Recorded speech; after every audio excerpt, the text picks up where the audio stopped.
Cobra Kai Season 3 drops January 1st. Yes! I was lucky enough to get to watch it last week, so let's talk about it.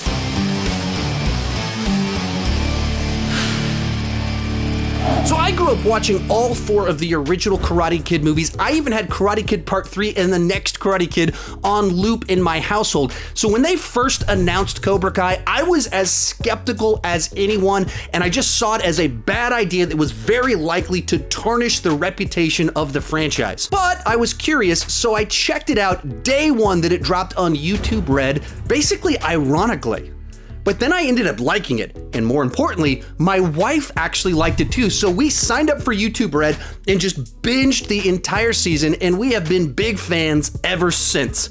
But that also means we've been waiting a year and a half for Season 3. So what did I think about it? I'll tell you in just a second, but be sure to let me know what you think about the series down below in the comment section, and let me know your context. Did you come in as a fan of the Karate Kid franchise, or was Cobra Kai your introduction to the Karate Kid? I'd love to hear your take on it, and let's get started talking about the good. And probably the best thing that I can say about Season 3 is that it is just as bingeable as the previous 2 seasons. Kawabunga. Now, I'm not one to go to bed early, but I also have 3 kids under the age of 10 who wake up early, so I can't stay up late too many nights in a row. And both nights that my wife and I watched this show, we stayed up until 2 a.m. because we could not stop watching, and that's a big deal for people as old as us. Just like before, each episode tells a complete story, but then in the final moments, there's a new twist, a new reveal that creates something that you want resolved, so you want to keep watching.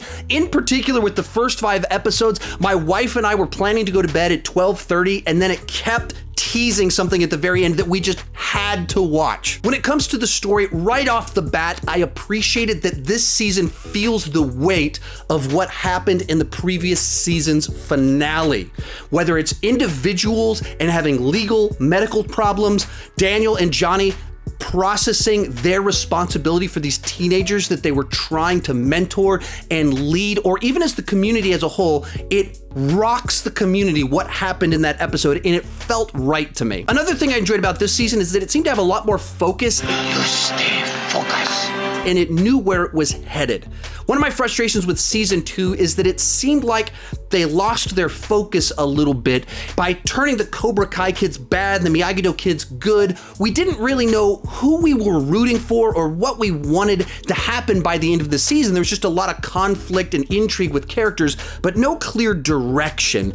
And with Season 3, it keeps the tension and the intrigue and the character arcs and the fact that people are complex. It has all those elements, but it also has a more clear direction that we're moving towards. You know what you want to happen, so when a character makes a good or bad choice, you care about it, you feel it, you know what you're rooting for in each situation, and therefore it's more satisfying when something happens. You care about those decisions because you had emotions going into it. There's build up and payoff. Another thing I enjoyed about this season was a renewed focus on the character dynamics, especially when it comes to Johnny and Miguel. That's a big driving force of this season. So you get a lot of that mentor relationship that was so good about the first season, and you get a whole bunch of great Johnny moments as this politically incorrect guy trying to teach this modern day teenager and just inappropriate things from him that are hilarious.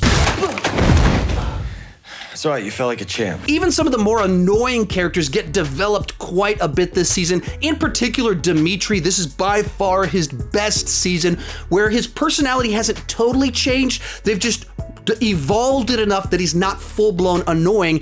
And then even with Johnny and Daniel, they get a lot of time together in this season with really fun kind of dynamics between them. There's still a rivalry, there's still the tension, but it doesn't feel like they're just rehashing the same dynamics from the first 2 seasons. Feels like their relationship is progressing a good bit throughout this season. They found a way to progress the rivalry between Cobra Kai, Miyagi-Do, Johnny, Daniel, and then these teenagers' involvement in all of it in a way that made sense. They were starting to rehash a little bit too many of the same plot beats about Cobra Kai kids just getting worse and worse and worse. And so they found kind of that next step that made sense in light of Daniel, Johnny, Kreese, these teenagers' relationships with each other, as well as their relationship to these different senseis. So I liked where they took that, especially in the second half of the season. Another thing I loved about this season is that this is peak Kreese.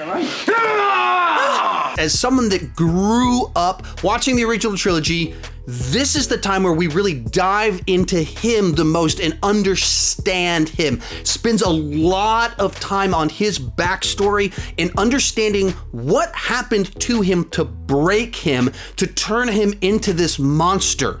And so he's the most villainous here, the most manipulative that he's ever been. You also understand better why he gets away with some of this, because he uses the fact that he's a war veteran and a war hero to get away with a lot of things. But you also understand why he is this way, and you feel sorry for him that he turned into this monster and all of his potential was wasted. Another thing I loved about this season is that there's a bunch of great ties to the original trilogy. I don't want to give any specifics. If you've seen the trailer, you know some familiar faces show up, and when these people appear, they're given time. They're in a full episode, given a full story to be told with the characters that they're connected to. These aren't just cameos, so they feel satisfying. There's a plot reason for why they occur, and they help our lead characters kind of progress on their journey with where they're at in the season, and so you really appreciate them and their highly memorable moments. Probably the best thing that I can say about Cobra Kai Season 3 is that I've been waiting for it for a year and a half, and I wasn't disappointed. It has the humor, the nostalgia, the character moments, the teenage melodrama, the fights, the callbacks to the original trilogy, all the stuff that I wanted. I got from this season. Excellent! But that doesn't mean that there weren't issues. Bogus. So let's move on to the bad. And the first thing that comes to mind here is that this season splits up the characters a little bit too much. One of the big draws of this show is the character dynamic, so if you send everyone down a different subplot, you lose something. Not a great plan. Once again, without giving anything more specific than what's teased in the trailer, but you can see that Miguel is in the hospital, Robbie is having legal trouble, and Daniel is going to visit characters from previous Karate Kid movies. And so you just take these characters and send them off to so many different places that a little bit of something is lost. Part of that needed to happen for the plot to take place, but I think you do lose a little something because of it. Next issue I had was the execution of how they explored Kreese's backstory. The idea of it, I think, really worked. The specific sequences, I think, had some issues. Now, if you don't want to know anything at all about Cobra Kai that's not in the trailers, skip forward about 30 seconds. I'm not going to say anything specific. I'm definitely not going to spoil anything, but I'm going to say something that's not shown in the trailers. 3, 2, 1. So they do flashbacks of Kreese back before the Vietnam War and then during Vietnam War. And there's some really cool stuff in there, but I just don't think that they're on the level to be able to pull off Vietnam flashbacks without it feeling kind of inappropriate and disrespectful to an actual war that took place. And then what they do during those sequences, especially in the later ones, gets a little bit cartoonish. Wow, that was weird. And I don't think they needed to go cartoonish to make their point. And I think they overplayed their hand. They overcooked it a little bit too much in trying to show us why Kreese turned so hard. I think you could have done something more straightforward with a war and still had the same effect. Final thing that bugged me about this season is that they went a little bit too far with the Cobra Kai kids. They're not just bullies, they commit felonies, violent crimes against people, and they just get away with it. And there's not a good enough reason why the teenagers got away with it. I understand how Kreese was able to talk his way out of certain things, but these teenagers commit crimes with a bunch of witnesses watching. Certain places would have had cameras to show that they were there, and then it just kind of moves on. And they just get away with things where the law would get involved. They would put a stop to some of these things, but the story doesn't allow that, in which case suddenly we have to have two competing martial arts dojos having to fight each other over it.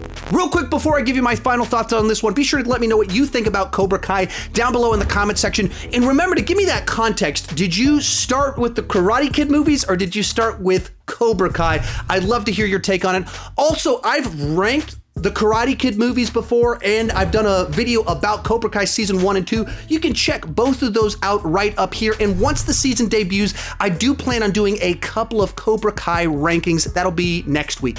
Though it strained a bit too much credibility at times and separated the characters a bit too much during the first half, it's another highly enjoyable, highly bingeable season of Cobra Kai. We did it! We did it! All right!